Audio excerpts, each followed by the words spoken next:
Hi, this is Olachio Swakey. We're at Breaking Barriers, the Oggi Ogburn story. Oggi Ogburn is a notable and well-known photographer who's had an illustrious career from the 1960s up until now. And we're here to learn a lot more about Oggi. Welcome to the show. Thank you for having me. Thank you for coming. We appreciate the time. I wanted to first kind of start off with your name because your name is so unique. Oggi, David Oggi Ogburn. Tell me where you got your name, the Oggi part of your name, and all that. I was working for the record companies at the time, and Warner Brothers was on 56th and Madison, and on that corner was Gucci. And I was saying, well, Gucci, that's pretty cool. Oggi's pretty cool too. And Oggi Ogburn was the great marketing name because, like I said, I would be with artists that really wouldn't recognize the face, but once I said Oggi, they said, oh yeah, I remember you, you know, that kind of thing. Because what happens is I've been blessed, to be honest with you, to have to deal with employment of enjoyment. Now, I've had jobs where I hated to wake up. We'd love to know a little bit more about you and to really talk about your history and your story. So my first real question is your name, Oggi. Where did you get your name from? The name came out of I was working for the record companies, just beginning to start taking pictures of entertainers, and I had to go to Warner Brothers in Manhattan on 56th and Madison Avenue. On that corner was a store called Gucci's.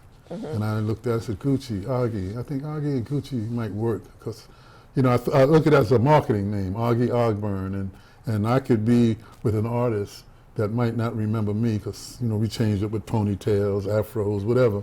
And once I said Oggi, they would always remember, oh yeah, Oggi, I remember you, you know. So the name was really good, and plus there was a rock guy named Oggi, what was his name?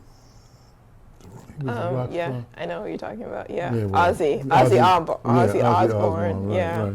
Yeah. So, you know, a lot of people tease me with that too, but, you know, Oggi really worked for me. And, but,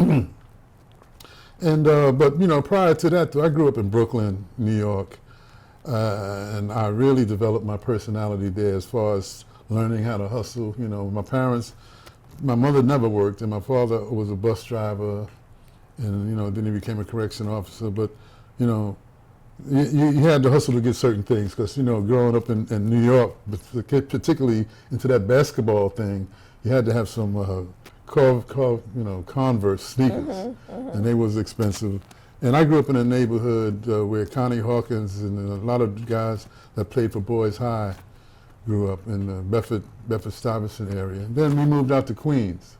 Now, going out to Queens was a lot different. You know, it was more of a social, more social out in Queens. They, you know, a lot of parties and a lot of things like that. But other than that, though, going to high school was regular for me. And what happened was we never talked about college. Me and none of my friends, my family never mentioned it. You know, so college never really came into any of the conversations. And one day I went by to visit my boy, my best friend actually, his name is Tom Foster. He was kind of depressed. I said, Tom, why are you down like that? What's wrong? He said, I didn't get accepted to Delaware State. I said, what? But you applied to college? You know, I sort of took the other route, you know, a negative route, which I shouldn't have did, but I didn't know. You know, coming from certain arenas and areas, you just aren't knowledgeable of, you know, we never talked about college. But see, he ran track, so I guess the track team always was talking about college. So he went away to college. He didn't get into Delaware State, but he got into Virginia Union because his minister was Reverend Ray from Cornerstone Baptist Church in Brooklyn. And so when he came back to, you know, after he went to the first 6 months, he came back to Queens, and, you know, I met some of his friends that sort of lived in the area, but they didn't go to my high school. And I said, they were pretty cool, you know, and when I did get out of high school, I got a job at Ideal Toys. And Ideal Toys, this was in the summer because I had to do a little extra in high school to get out. So when I got out of high school, it was sort of going towards the summertime, and Ideal Toys was in my neighborhood. And Ideal Toys was hiring people because they wanted to make toys for Christmas.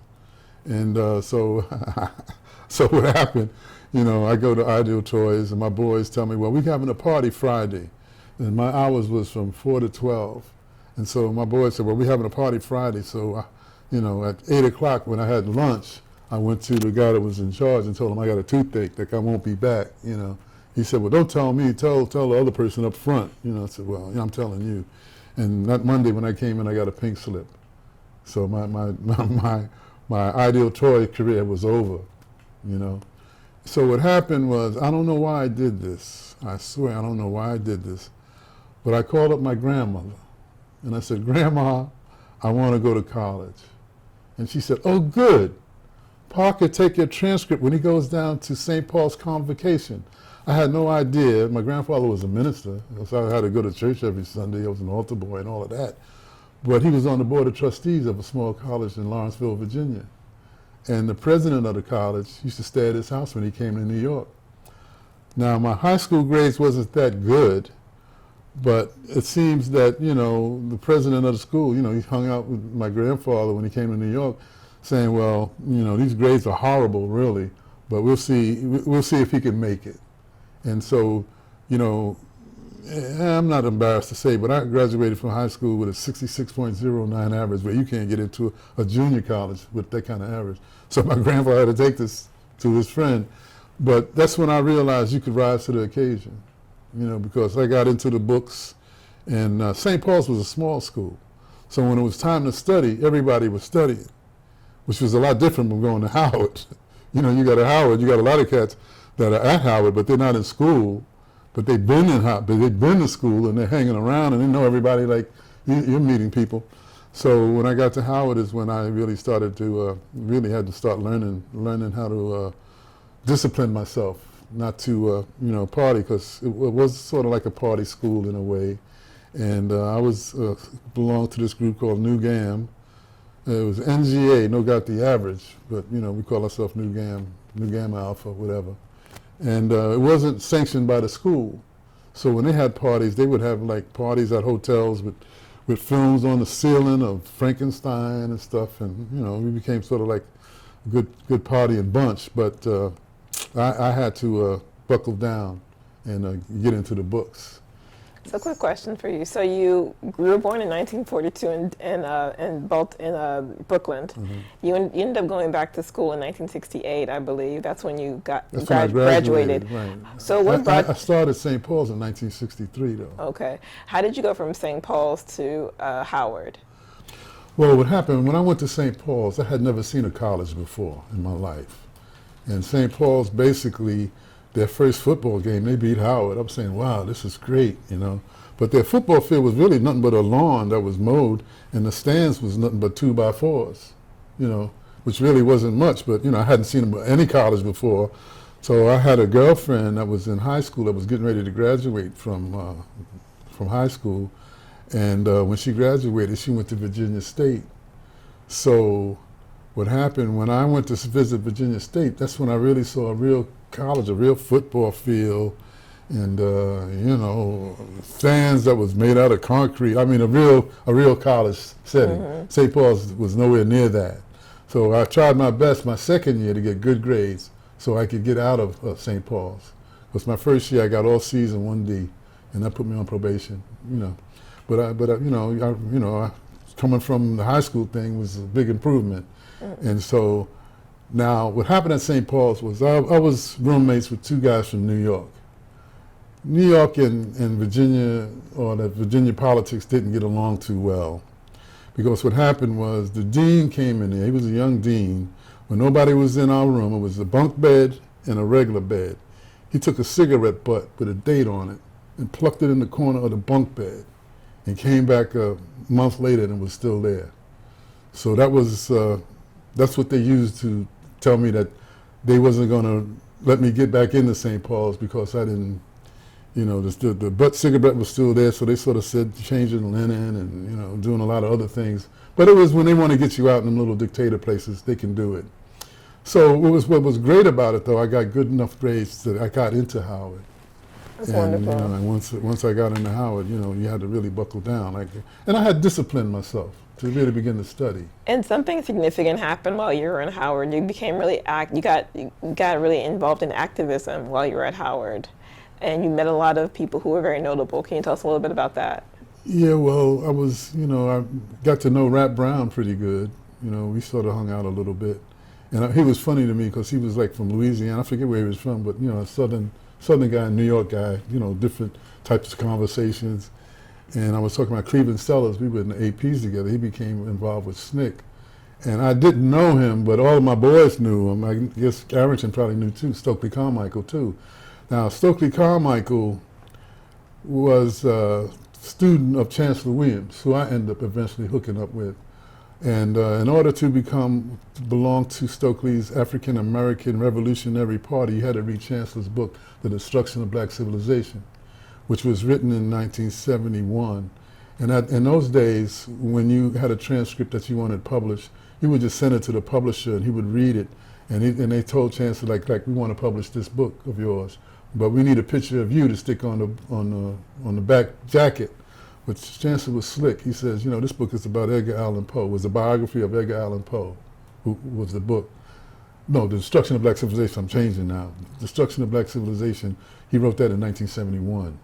The Edgar Allan Poe book was written in 1941 and was a bestseller because what happened was when they asked for Chancellor to put his picture there, he sent them Edgar Allan Poe's picture, and that's what they put on, Edgar Allan Poe. It was his picture, but it said Chancellor Williams. It was a bestseller in 1941. Now, I had no idea that Chancellor had did this. I sort of got into Chancellor when he wrote this book, The Destruction of Black Civilization, and when I read the book, what happened, the book excited me because I really, you go to school all your life and you really don't even know your own history.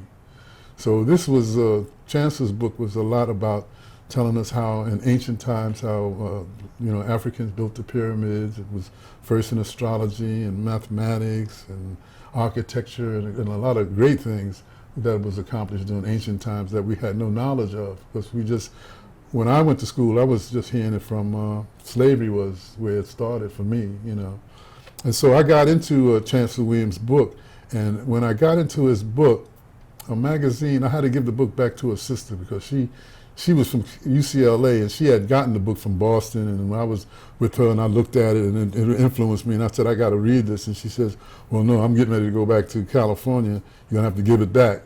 So what happened was I ended up getting my own book eventually, but when I gave her the book back on a Sunday night, she was flying back to UCLA. That Monday, a magazine asked me, did I want to go to Egypt on a fam trip?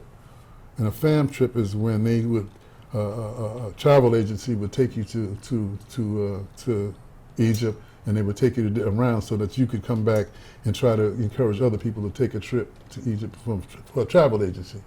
But I was writing about, for this magazine. But my mind was blown because, I had prepared myself for this trip by reading The Destruction of Black Civilization, which really said a lot about what happened in Egypt in ancient times.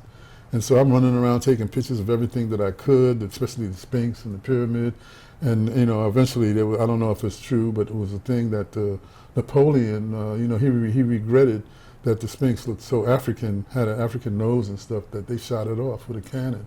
The nose. And if you go to Egypt, you see a lot of noses and a lot of things that are distorted now because I guess they didn't want future generations to know that blacks ruled at that time, just like the Moors for 700 years in Spain, So other than that, then I came back and I'm listening to the WHUR to a friend of mine who was Clint Walker, and he was interviewing Chancellor Williams.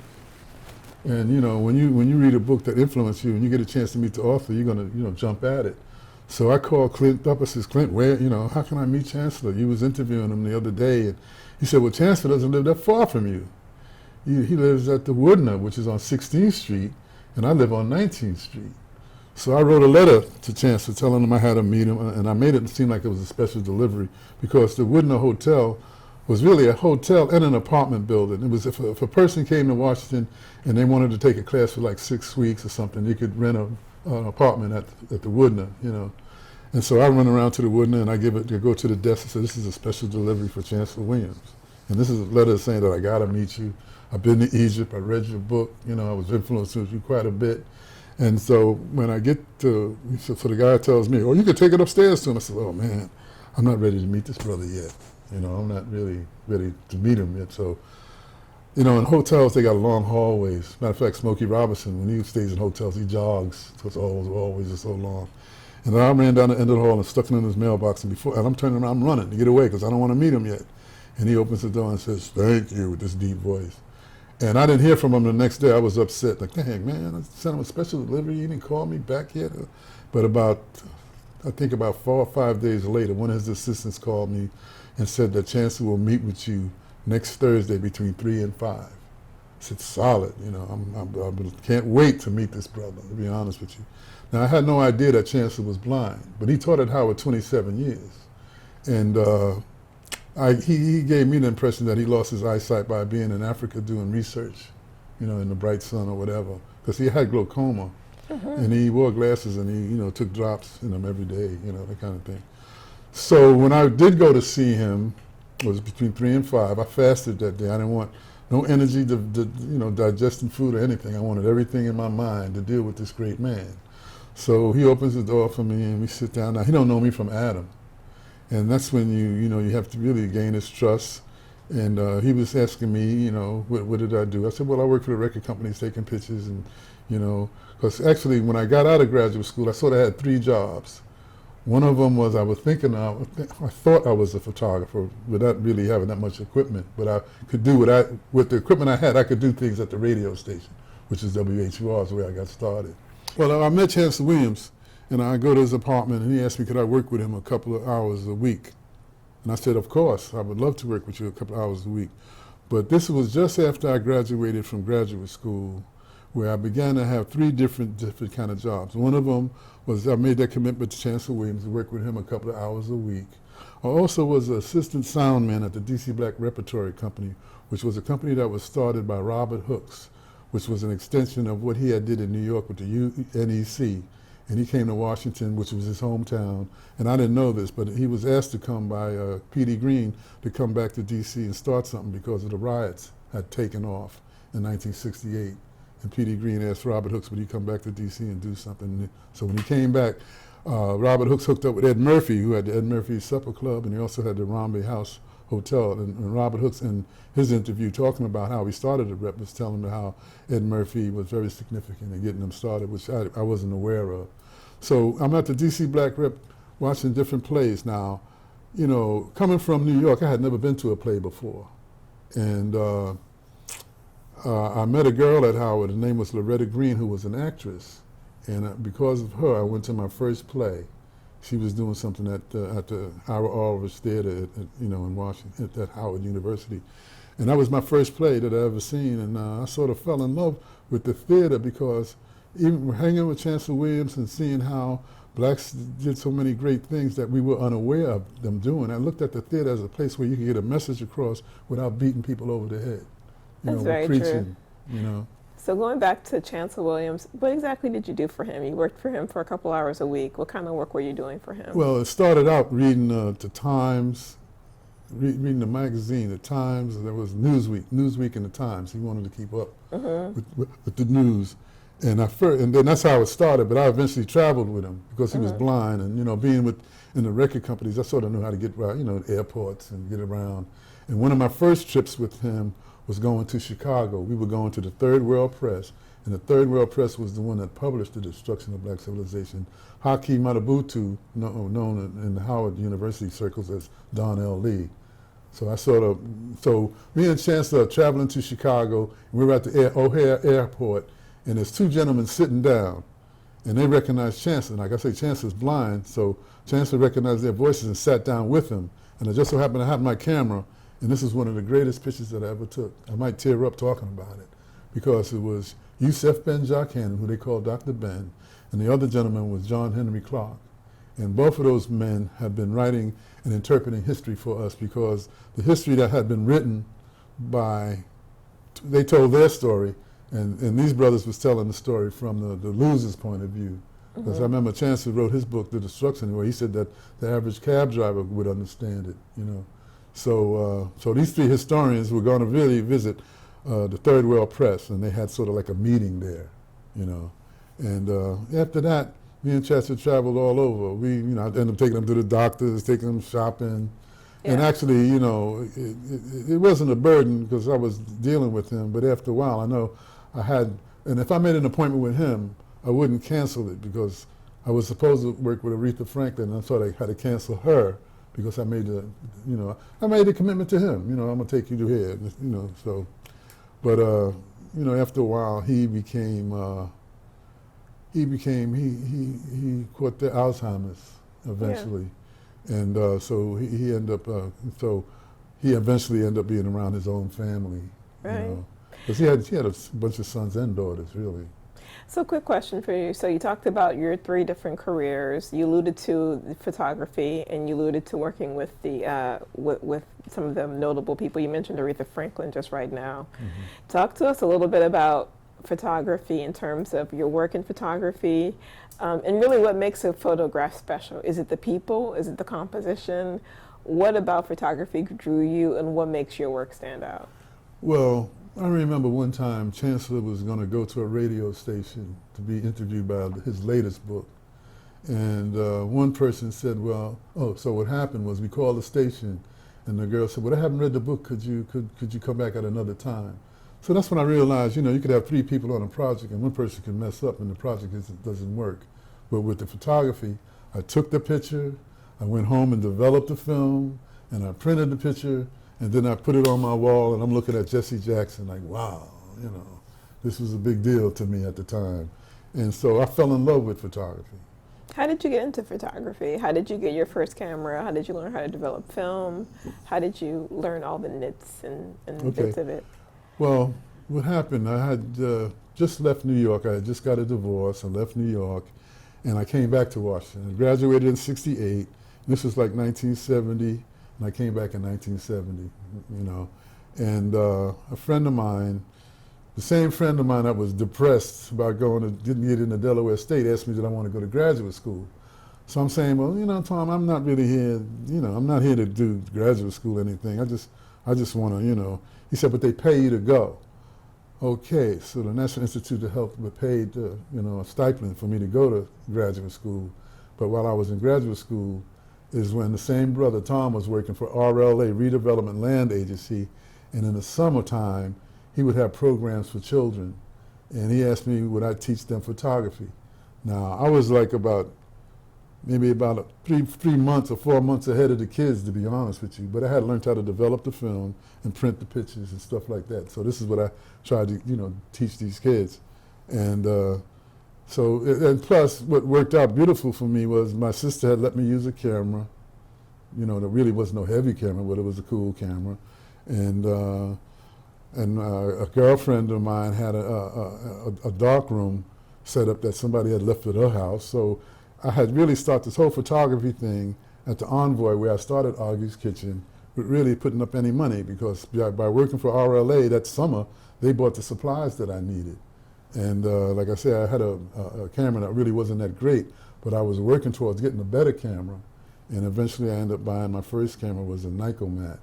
And I've been using Nikons ever since. But that's how photography got started. And like I said, I went into the dark room one night around 5 o'clock. At that time, television turned off at 12 in Washington in the early 70s. And so I went into the dark room, and I got in there developing film and printing pictures. When I came out, man, it was like 5 o'clock, and everybody was asleep, and who I was staying with, and the television had gone off, and I said, wow, I really like this. And just so happened, I've been blessed in a lot of ways. It just so happened, now that I'm into this mood of taking pictures, my neighbor, I got a new neighbor in the Envoy who happens to be the music director for WHUR. His name was Andre Perry. So I'm playing, my girlfriend was from Puerto Rico, and we playing Latin music, and we dancing. At that time, we had a big basket of sangria, having a good time, and somebody knocks on my door, and I open it up, and it's this guy Andre with an armful of records. Now, being from New York, I'm kind of paranoid about people being too friendly, to be honest with you.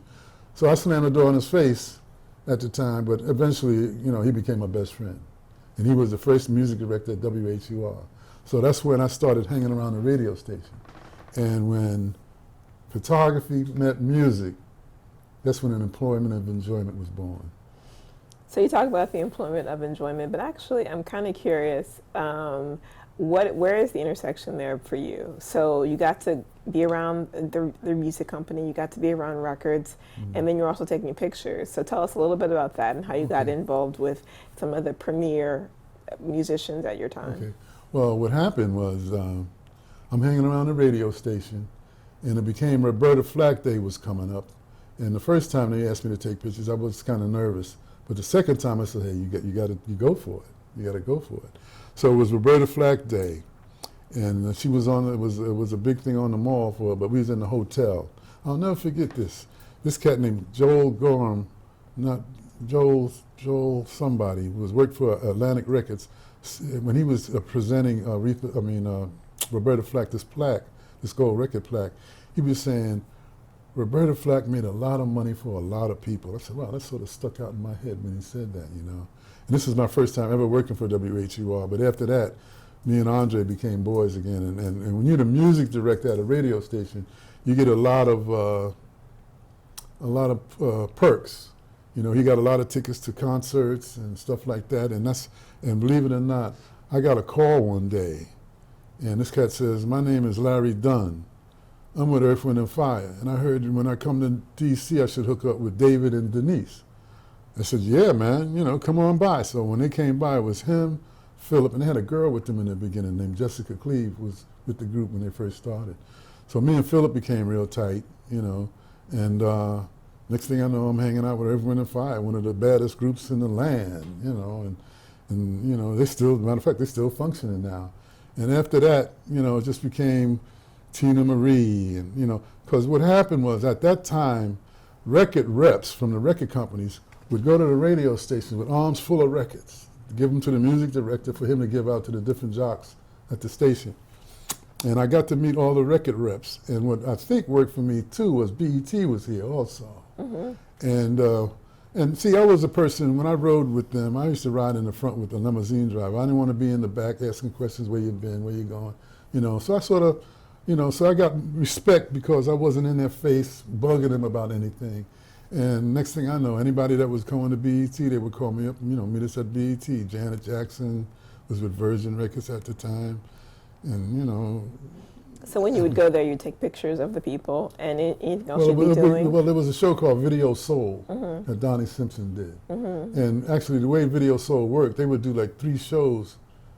Maybe in 2 days they did 3 shows, and the other couple of days they did 5. It was 5 shows they had to do, but I know they did 3 shows in one day. And that way I would meet, you know, the rap guys, and you know, or the Reverend, I forget his name. He's a Reverend. They had to pray one time.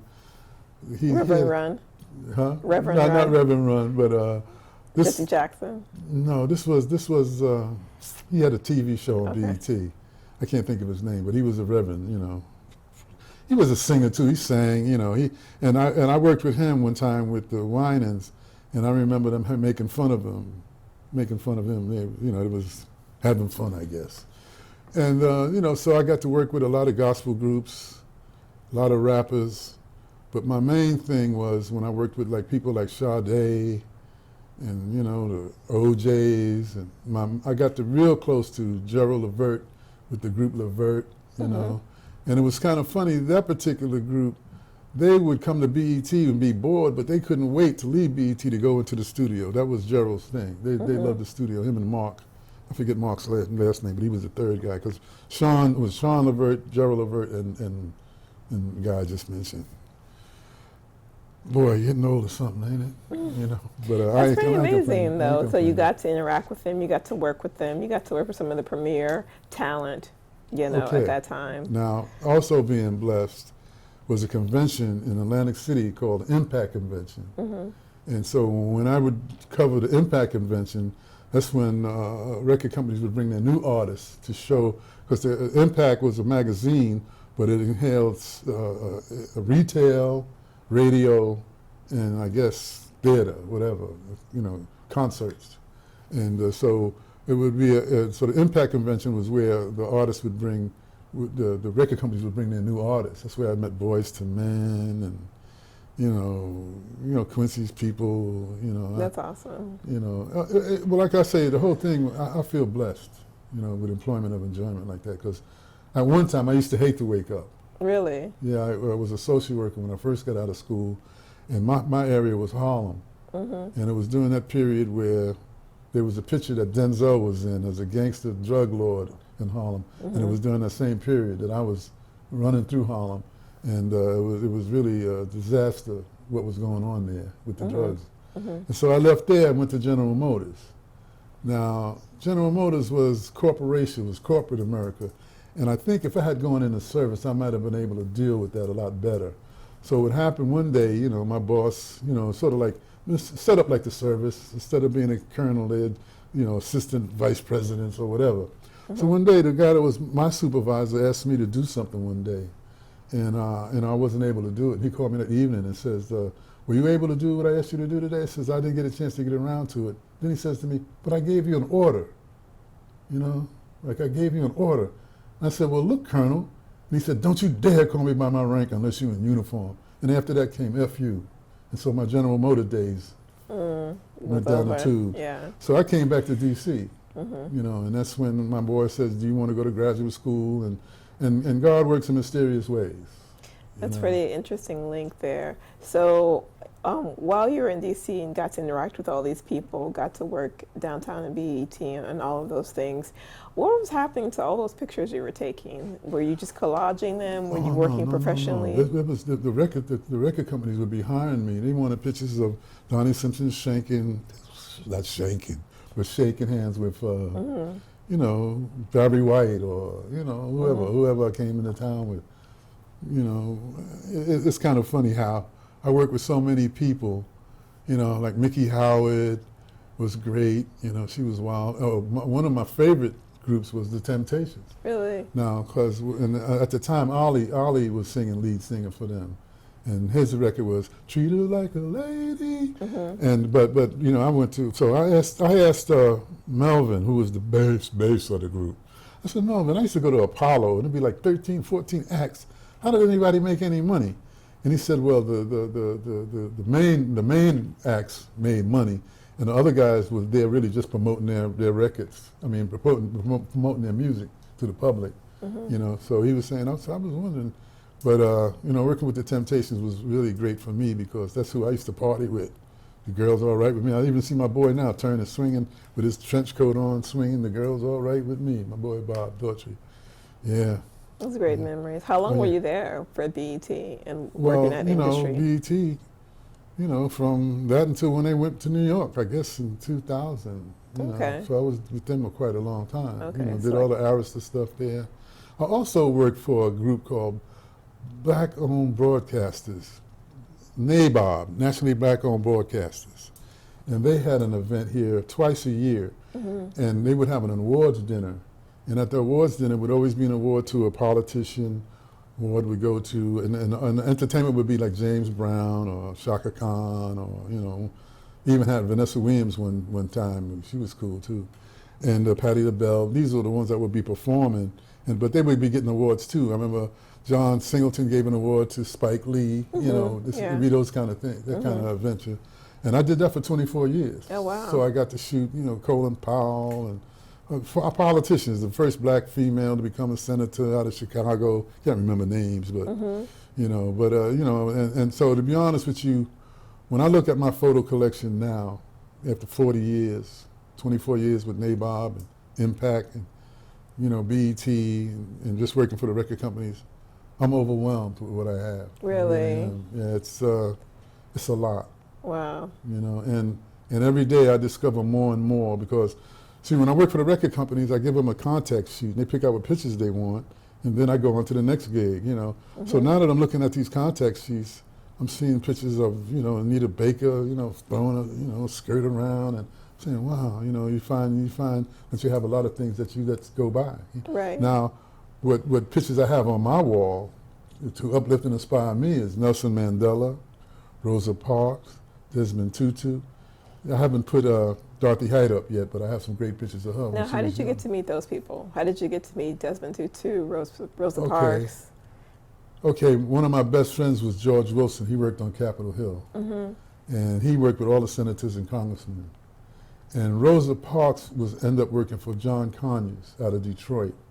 And so whenever she was coming to town, George would call me and say, Rosa Parks is on her way. Right. You know, so I'd be up there. And it was kind of funny. She was at the Martin Luther King Library one day, and I'm taking pictures of her. And I says, I don't want to be a bother. But she was kind of feisty. She said, well, you still taking pictures, you know? I was kind of surprised. But she was kind of feisty too, you know. And so whenever she came on Capitol Hill, I got her with Reverend Roy and I just with her with different outfits that I would have, and I was just a fan. She was my hero, and so was Nelson Mandela. Mm-hmm. So the way I got Nelson Mandela was my neighbor worked at a hotel. See, I lived near the hotels on Connecticut Avenue, and so my neighbor, he was saying that Nelson Mandela's going to be at the hotel. So what? So I grab my bag and I go over to the hotel. Me and him in the back now. So the Secret Service, what are you guys doing back here? So he says, well, he wants to shoot Nelson Mandela, you know. So the Secret Service said, well, you got to be out here. So he takes me out front, which was cool, you know. And that was one of my heroes too, you know. And I really wish I could have went to South Africa and met him, you know, like Deer and a couple other people I know. Right. But how did you get Desmond Tutu? Now Desmond Tutu was here promoting his charity. Okay. And so I was working for a PR firm when he came in. What's great about him is that I got him to sign a picture to my mother. I got him to sign a picture, and I gave it to my mother for Mother's Day. And that blew her mind. Well, see, a lot of times starting out in photography, I didn't really know that, I wasn't that knowledgeable of the government, because this magazine called Encore, which was a black magazine that was sort of like equivalent to Newsweek and the Times, but it was black. And she had told me, the photo director said, I want you to go over and shoot the judiciary hearings for the impeachment of Nixon. Wow. Because John Conyers was there, Barbara from Texas, Yeah. from Texas was there, and John Conyers were the three, Rangel Conyers and Barbara Jordan. Yes, Barbara Jordan. Those three were the three blacks Congress people on that committee. So what happened was, the woman that was writing for the magazine, when it was an intermission, all three of them sat together. They was different places, but when she was interviewing them, they all sat together, and I'm still taking pictures. She says, "Look up, the camera's on us." And I looked up, and my mother saw me shooting the judiciary hearings in New York. But as soon as I walked in there, they yelled at me, "Where's your tie and shirt?" See, a lot of things that I did in photography was an adventure. I didn't know what I was doing. I was I'm there to take pictures, and I didn't have a tie and shirt. I had on my Cabano shirt that I had gotten in Puerto Rico, the Nerve. But that's awesome. But and that was the pictures. Was the cover of Encore magazine. Was the three, and I not only was they on the cover of the magazine, but I even got each one of them to sign it, and then I put it on a like a college degree kind of thing. Awesomeness. Yeah. So in terms of the people you shoot, you've shot in some really illustrious people. Do you shoot everyday people, just people kind of without names? Oh, I love that. And so tell me a little bit about how you approach shooting people, the man on the street, or shooting everyday people. Well, what happens is I would walk the streets with my camera. And one of my charities is the homeless. And you begin to see like people of all ages, women and men, that are really homeless. And they're homeless, but they're not really right upstairs either. Because when Nixon was president, he emptied out St. Elizabeth's, which was the place where a lot of these people used to get their medication and where they handle. So they let those people out on the street. But some of my greatest pictures are the ones that I took in the street. One of them I called Jack Johnson. I took that when I first started working for RLA. We were in alleys. We was walking through alleys, and there were people. These young kids was living in a vacant. The family was living in a vacant apartment building. So they would go. The way they went in was they climb up the thing and go in the back way. And some of the pictures that I took that I think we're going to see, I call them Young Jack Johnson, and these are the ones that I took in the alleyway back in the days. And also those same pictures was in the newspaper, and also was in Washington Post magazine. Were they? Yeah. And see, I also was blessed. All of this is a blessing, to be honest with you. At one time, Cora Berry was the boxing commissioner. And at one time, we were getting ready to have a championship fight here with Michael Spinks and Mustafa. and it was going to be a championship fight, and Marion Barry laid it all out. You know, he laid out the city for this big fight. And what happened was I shot a lot of stuff for her, you know, because she was doing a lot of different things too. And the fight never went off. Of course, this was my first time being able to jump into the ring and take pictures and stuff. They had a problem with the weight and the money, and Butch Lewis was involved, and the other guy was involved too that has a TV show on HUR now. He was managing a champion guy, Rock Newman. Rock Newman was hanging around at that time because he was into the boxing, and he ended up managing a heavyweight champion, Riddick Bowe, right? Riddick Bowe. So you know, it was just different varieties because just recently, you know, they named the School of Communications after Kathy Hughes at Howard. Initially, it was really supposed to be named after John Johnson. Right, John Johnson, the owner of Ebony and Jet. Oh, okay. But what happened was, when he died and the daughter sort of took over, they didn't want to, I guess, give up the bucks that was promised Howard. So Kathy Hughes ended up being the name of her thing. So I was talking to at that particular event that Kathy Hughes. It was in the Blackburn Center, a real big festive occasion by her being named the School of Communications in her honor. And I was talking to Cora Barry, saying, should I leave the pictures in her name, you know, at the School of Communications? And Cora says, no, the way that you do pictures now, you can leave your pictures a lot of different places, which really opened my eyes. You really can nowadays. The way digital is nowadays, you know, I could do the Schomburg, I could do, right now, I was blessed to sell some pictures to the Library of Congress. Oh, were 47 you? That's pictures, awesome. yeah. That's awesome. And they didn't want no entertainers. They just wanted pictures like, the Rosa Parks and stuff. But I also had pictures of Ron Brown, who was the head of the Democratic Party. Also had Ernie Green, which was from the Little Rock Nine. You know, so, and I shot these guys in the early 70s. You know, when they were young, I was wondering why everybody's running behind this guy Ron Brown. You know, he was cool, and the women loved him. And of course, Jesse was running around at the time too. He was on the scene, and Alexis Herman, and I think Alexis Herman and Ernie Green ended up doing their own little, I guess, marketing company. Nice. But NABOB, Nationally Black-Owned Broadcasters, I shot them for 24 years. Wow. And every year they had a politician. They also had an actor or, an entertainer who would get an award, or because I ended up shooting there. I ended up getting Betty Shabazz. Oh, wow. And Martin Luther King's wife. Yeah. And like I said, I look at it, I didn't plan this. Photography discovered me. Right. And I look at the creators just made the path for me, and I was just loosely going along with it, just like I'm here tonight. Exactly. Exactly. So when you look back at, like you said, you look at your work, you're overwhelmed by it, just the scope and the breadth of it and the people you got to shoot at different times. Anything that stands out to you as a theme when you look at your work and kind of your life over the last 40 years? I think it's very rare that we have someone who's kind of captured moments in our entire lives. So what kind of themes kind of stand out to you? Okay, I just came from my family reunion. Of course, being in photography, I used to shoot the reunions and go to them from a young kid all the way up. My grandfather was the minister. He's the one that started it, in 1942. I'm on my mother's lap in 1942 in the reunion picture. So what happened at the reunion, I've noticed that I'm one of the elders now, and at one time I was walking around the cemetery with my father's uncle. This was prior to the reunion that I'm talking about. It must have been a funeral, but it was down home, and I asked Uncle Herbert, I said, Uncle, this is my father's uncle now. Uncle Herbert, where's your mother and father buried in the cemetery? And he didn't know. And I had just become president of the family, and I said, this will be my first project, to get a tombstone for Olden and Rosa Hayes.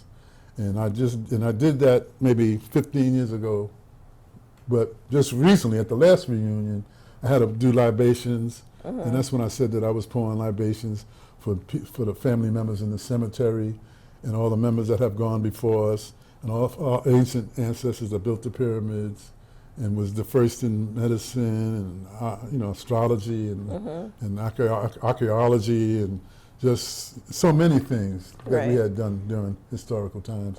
Even the Moors, ran Europe for 700 years. you Right. know. But when we look forward to photography, because photography has changed quite a bit. Now you can be a photographer on your phone, right? Yep. And prior to that, I mean, you had dark rooms and things like that. Now there's no need for that. You can just do it all online. You can develop your pictures, all of that. It's been digitalized. Right. So in terms of like photography today and kind of how you kind of keep abreast with it, do you still find it interesting? Do you still find it exciting? How do you, what's your Well- approach, conception now of photography Well, today? I said I would never mess around with a picture in Photoshop and stuff. Because film, when you shot film, the stuff came out perfect most of the time. But with digital, you have to put it in the computer and sort of tweak the pictures sometimes. Give them a little juice here, a little juice there. And it worked for me because, I would be at Impact Magazine on Sunday and come back to Washington and stay up all night because I'm going to work with Tina Turner that Monday, to get the stuff out. And, slop, messing with the chemicals and stuff. And nowadays, Nabob, I started out shooting film. And then Nabob eventually said, well, we just need a CD. We just need a DVD or a CD of the pictures now. And so it made it easier for me because actually when I first started, I have to take the paper and put it in a chemical so it'll be glossy. And I have to run it through this dryer that I bought from Scurlock. Scurlock Photography was the main guys. Addison Scurlock was the father. And he's the one that shot all of Howard's stuff in the early days, the 20s and 30s. And his sons took over after him. It was Robert and George. And so I ended up getting this drum dryer from Scurlock that I needed. And it was real slow, and the pictures would go through it real slow, but they would come out flat and glossy. And then paper came out where you didn't have to use the dryer. You just hang it up on a clothespin. Yeah. So it got easier for me, but in a way I regret that I gave up the darkroom because I really feel that the darkroom pictures with the slop, and chemicals and stuff, are much more valuable than the digital stuff. Now, they're trying now to convince us that the digital stuff has longevity if you're using certain papers and certain pigment inks. Right now, the printer that I have use dyes, which don't only last 20 years or 30 years, where the pigment are sort of like, supposed to last, Longer. Right. But in terms of not just the creation of the photo itself, but photography, it's like the profession of photography, how it's changed, how it's become more kind of democratized now, because now anyone can be a photographer. Conceptually, Yeah. what in your mind, what kind of distinguishes a good picture from a bad picture, and also what distinguishes someone from being a photographer versus someone who's more of an amateur? Snapshots, right. A lot has to do when you take pictures is composition, and I guess that's really important. Plus, certain pictures, black and white, you might want a little bit more contrast to give it, or you might have a color shot that you want to bring out the colors deeper. I mean, there's a lot of things you could do now with the computer, with pictures, which before, see, I didn't know this. In the early days, I would look at, I don't want to talk about Playboy, but a record cover, say, with somebody on it, that they would airbrush people then, Because I even went to a friend of mine's studio in New York, and one of his partners, she would have negatives this big, and what she would use was chemicals to take out the blur or whatever.